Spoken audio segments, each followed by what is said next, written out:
What is going on, guys? It's been a long time since I've done a video, and I think we might switch it up a little bit.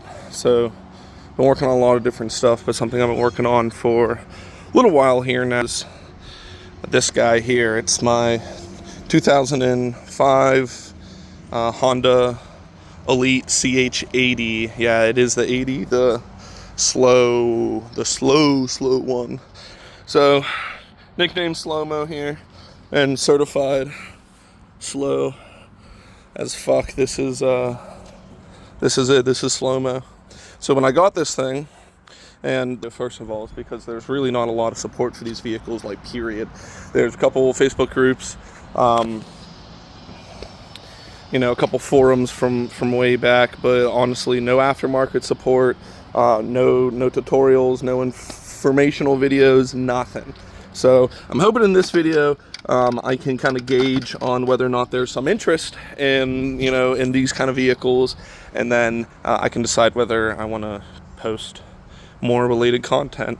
In this video here, I'm going to talk a little bit about how I got this monstrosity, this hoopty of a ride to this point. So purchased it a little while back, and when I purchased it, the guy sold it to me for dummy cheap. It was like $300, barely ran. He got it for his ex-wife. They split. I think he got it off of a Pennsylvania repo auction, so I'm sure he got it for dirt cheap as well. And ultimately, the paperwork, clean title and all, so I was pretty hyped on that, but it was rough. It was missing a whole bunch of stuff. I'll try to plug in, if I can, a video of when I first purchased it. But it did not look like this. Let's be honest. Not that it looks like anything special now, but at least I like it. So missing some parts when I first got it. It was missing a lot of the trim work. So it was missing all this trim work along the side. I was missing this big plastic piece here. I was missing one of the reflector bits. The front lip there was pretty fully fucked. This back piece right here was not there, and I think that was about it. Otherwise, it was pretty complete, right? It was a runner, so it barely ran, but I did end up getting it in my buddy's truck, and we ended up getting it to my place of work, where I did most of the work on it. Oh yeah, it also didn't have an exhaust, and that was a whole thing. So the first thing I did was tear the whole thing down. I had absolutely zero motorcycle experience, zero scooter experience. This was my very first project trying to get into it. So I really had no idea what to do.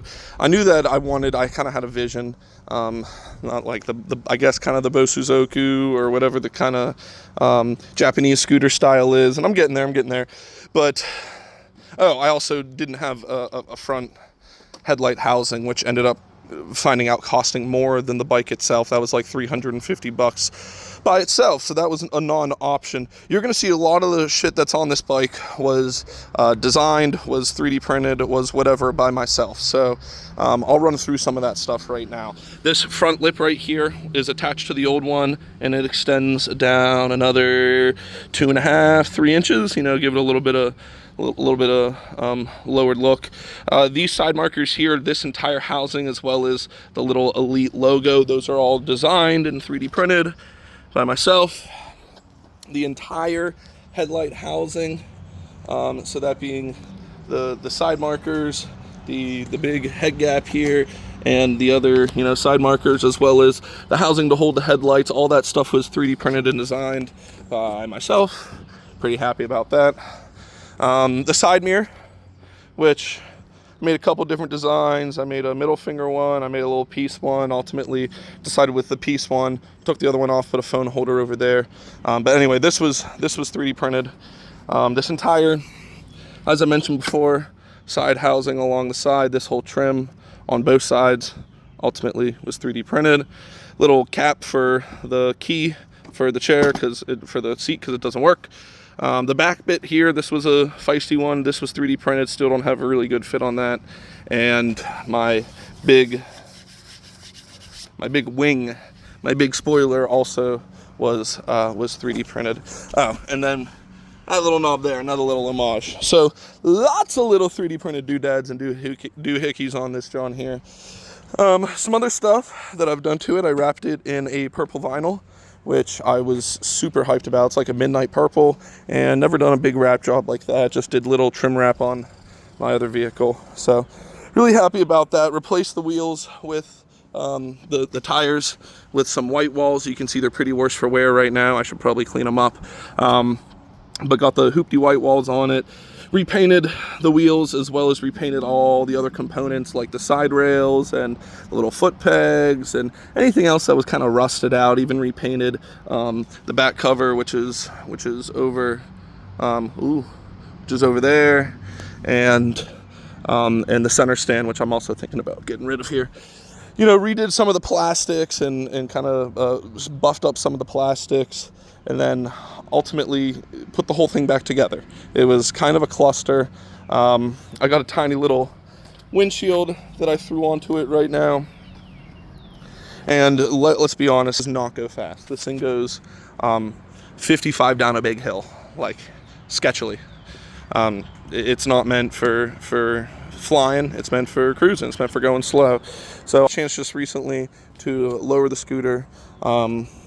I tried messing around with the stock shock on the rear, and I just didn't like it, so I replaced it with a new shock and had to heavily modify it to end up fitting into here. So I ended up getting 2.5 inches of drop in the back or so.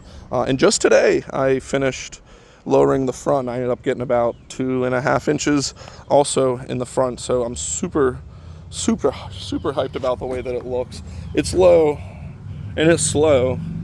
I have about 7.5 inches of clearance on the side to the ground, but the center stand is my real enemy. So that's gonna go next, I think. I'll cut the center stand out, and then I'll retrofit a kickstand in there. I did end up finding on Amazon, I think, and I ended up having a little bar that attaches up to the frame over here.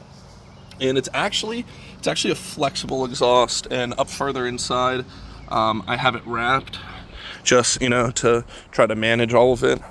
But that flexible exhaust ended up saving my ass. I did have to weld the old fitting on. Luckily the old fitting was still attached to the bike when I got it, so I took the old fitting off, the old coupler fitting there, and attached a new one on, and was able to get it all roasty toasty going here. So I'll go ahead, I'll do a quick fire up on it so you can kind of see what it sounds like. Hopefully it's not going to run away anywhere. We'll see. Alright, so there she is, running.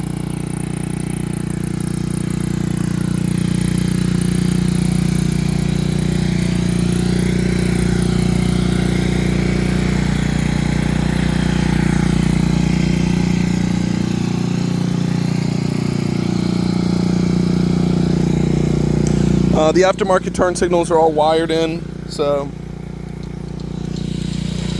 sequential turn signals. Can't really see it with the camera. Thinking about getting an aftermarket horn. This horn's loud as shit. Sounds like a car. Anyway, let me turn her off.